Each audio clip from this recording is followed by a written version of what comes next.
Hare Krishna, Krishna Krishna, Hare Hare, Hare Rama, Rama Rama, Hare Hare. Hare Krishna to all the devotees. We welcome you in today's series of Everyday with Bhagavad Gita. We will be discoursing today on the Bhagavad Gita chapter 1, verse number 36.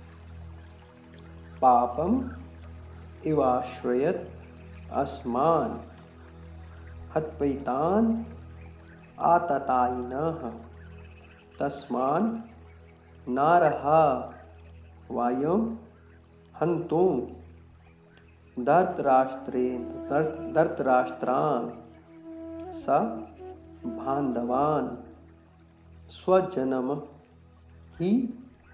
kathaṁ hatvā sukhinaḥ syāma mādhava pāpam evāśrayed asmān hatvaitān ātatāyinaḥ tasmān nārhā vayaṁ hantuṁ dhārtarāṣṭrān sa-bāndhavān sva-janaṁ kathaṁ hatvā sukhinaḥ syāma mādhava. All glories to Srila Prabhupada. Translation and purport by Srila Prabhupada. It says, sin will overcome us if we slay such aggressors. Therefore, it is not proper for us to kill the sons of Dhṛtarāṣṭra and our friends. What should we gain, O Kṛṣṇa, husband of the goddess of fortune? And how could we be happy by killing our own kinsmen? So we learned 3-4 things from this shaloka in today's discourse. First of all, the Shastra or the Vedic injection talks about the 6 kinds of aggressors. And what are these kind of 6 aggressors? A poisoner giver, one who sets fire in the house, one who attacks with deadly weapon, one who plunders riches, one who occupies another's land, and number 6, one who kidnaps a wife. So these 6 are the aggressors or the sinful activity. If one person performs, then what happens?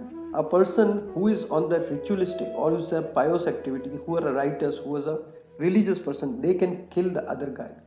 And by killing, he will not get no sin incurred by killing such aggressors. It is written by the Shastra. Because what will happen if we are not killing these people who are like acting demons and who are creating disturbance in the society? Then we are giving chance to them, so they will do it more.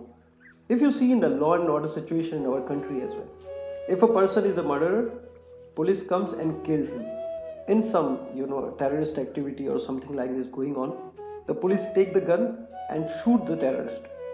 By killing this terrorist, he gets reward, he gets medal, everyone appreciates it. Although the killing is not a good thing, but he has no choice because he is killing other people, innocent people, unnecessary disturbance in the society. This is the reason there is a defense system in our society that is being done by the authorities only. Nobody should kill anybody without any reason or without any position he has acquired. In the defense system, it is allowed. Other that thing, a murderer, if he kills some person, what happens? He is being hanged till death, or he will be put in the prisons or the jail. So 2 people are killing, one is getting the reward and other is putting himself into the big situation like prison and jail. So what is the reason? The reason is that this is an aggressor or the 6 kind of aggressor. If a person kills somebody in this regard, no sin is incurred by killing such aggressor. So another question is that should sadhus or the devotees should also kill somebody? The answer is yes.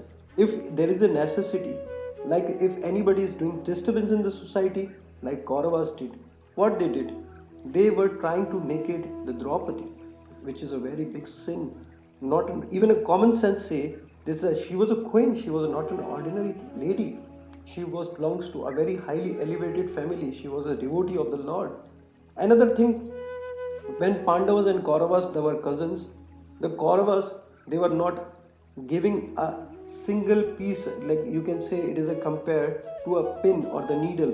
They were not giving 5 villages or a place where they can stay, even not a place which is compared to a needle. So this is a big sin they were doing against their brother. But they were saintly, they were sadhu, they kept themselves silent.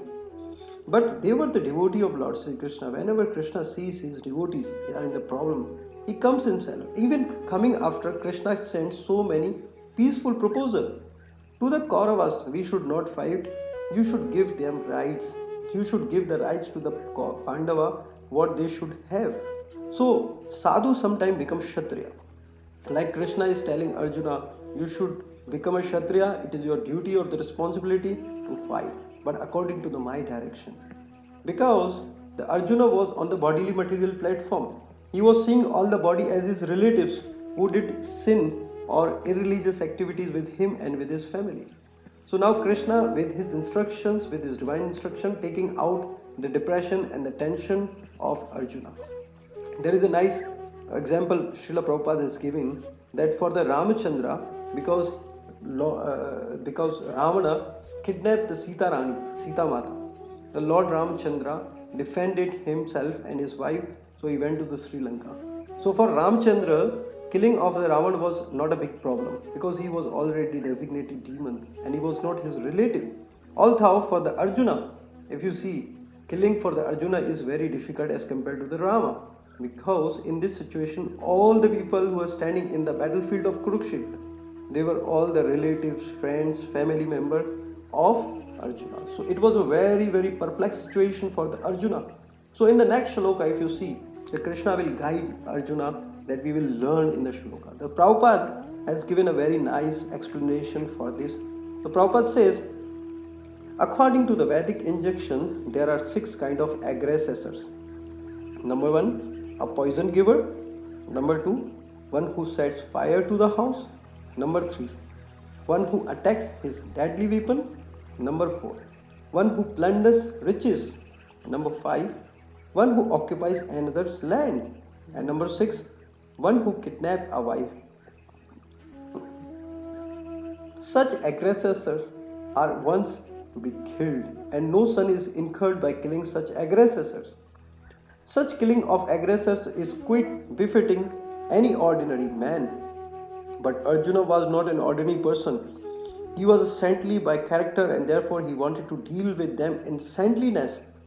This kind of saintliness, however, is not for a Kshatriya. Although a responsible man is administration of a state is required to be saintly, he should not be cowardly. For example, Lord Rama was so saintly that people even now are anxious to live in the kingdom of Lord Rama, which is called Ramarajya. But Lord Rama never showed any cowardice.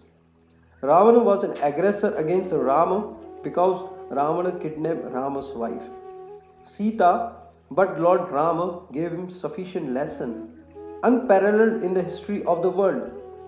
In the Arjuna's case, however, one should consider the special type of aggressors, namely his own grandfather, own teacher, friends, son, grandsons, etc. Because of them, Arjuna thought that he should not take the severe steps necessary against ordinary aggressors.